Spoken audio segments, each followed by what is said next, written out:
Hello everyone. આજે મને એક વિચાર એવો આવ્યો કે આપણે જ્યારે કંઈક ડુંગર ચડવાનો હોય, બહુ ઊંચો ડુંગર હોય, ત્યારે આપણે ચડવાનું જ્યારે સ્ટાર્ટ કરીએ, થોડોક ટાઈમ થાય પછી થાક દરેકને લાગે. કોઈ એક વખતમાં આખો ડુંગર તો ચડી નથી જતો.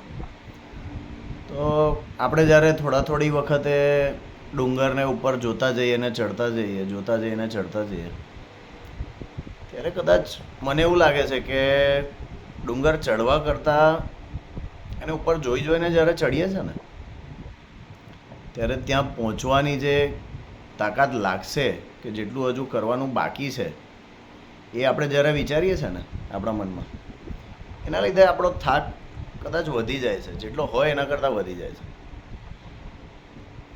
અને અમુક લોકોને જોજો કે ડુંગર ચડવાનો હોય, એકવાર નીચેથી જોઈ લે, નક્કી કરી લે આ ડુંગર ચડવાનો છે, આ વસ્તુ કરવાનું, આ ડુંગર પર ચડવાનું, તો એ નીચે મુંડી કરી અને ચાલ્યા જ કરશે. રસ્તો જોઈને એ રસ્તા પર ધ્યાન આપશે. એ પછી ડુંગરની પીક પર ધ્યાન જ નહીં આપે, ખાલી રસ્તા પર જ ધ્યાન આપશે.